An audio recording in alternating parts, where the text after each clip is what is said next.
টিকাদান কর্মসূচি এই মুহূর্তে আমরা ঢাকার নবাবগঞ্জ থেকে জানবো। সেখান থেকে যুক্ত হচ্ছেন সহকর্মী তাহসিনা জেসি। জেসি নিশ্চয়ই আমাদের সাথে যুক্ত আছেন। জেসি, টিকাদান কর্মসূচি কেমন দেখছেন?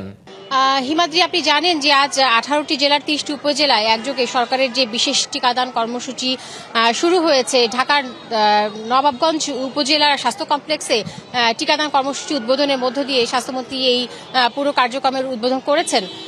আমরা সকাল 11টা নাগাদ এখানে এসেছি এবং আমরা দেখেছি যে স্বাস্থ্যমন্ত্রী এখানে একটি ছোটখাটো অনুষ্ঠানের আয়োজন করা হয়েছিল এবং এখানে ইউনিসেফের প্রতিনিধি উপস্থিত ছিলেন, স্বাস্থ্য অধিদপ্তরের ডিজি মহোদয় এবং অন্যান্য যারা সংশ্লিষ্ট কর্মকর্তা তারা উপস্থিত ছিলেন এবং এখানে স্বাস্থ্যমন্ত্রী বক্তব্য দিয়েছেন এবং তিনি বলেছেন যে আসলে এটি একটি চলমান প্রক্রিয়া এবং ধীরে ধীরে এই পুরো প্রক্রিয়াটিকে সারা দেশে ছড়িয়ে দেওয়া হবে।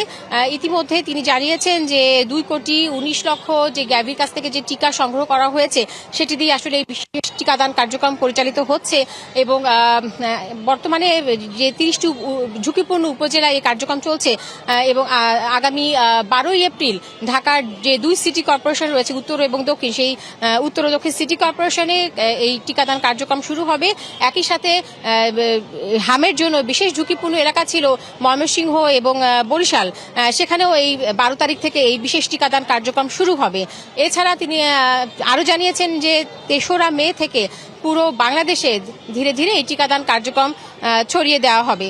কাজেই তিনি বলছেন যে তাদের জন্য যে প্রথমে যে চ্যালেঞ্জটি ছিল যে বিগত সরকারগুলো 2020 সালের পর থেকে কোনো বিশেষ টিকাদান কার্যক্রম পরিচালিত করেনি, ফলে এই হামের যে সংক্রমণ এবং হামের যে প্রাদুর্ভাব তা আসলে বর্তমান সরকারের কাছে একটা বজ্রপাতের মতো একটা আঘাত ছিল, ফলে তারা সেই চ্যালেঞ্জ তারা কাটিয়ে উঠতে পেরেছেন এবং তিনি বলছেন যে করোনার মতো চ্যালেঞ্জ যেহেতু বিগত সরকারগুলো পার করে এসেছে, সেহেতু হামের এই যে প্রাদুর্ভাব এবং এই যে বিশেষ একটি চ্যালেঞ্জের মুখে বর্তমান সরকার পড়েছে সেটিও আসলে তারা সফল হবে। এবং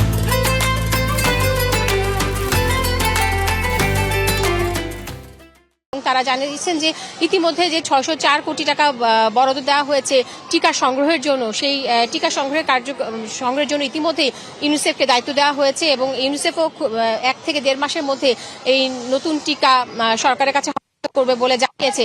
কাজেই স্বাস্থ্যমন্ত্রী বলছেন যে সরকারের যে তড়িৎ উদ্যোগগুলো নেওয়া হয়েছে সেই উদ্যোগগুলোর কারণে হামের পরিস্থিতি খুব দ্রুতই সরকারের ইয়ের মধ্যে চলে আসবে।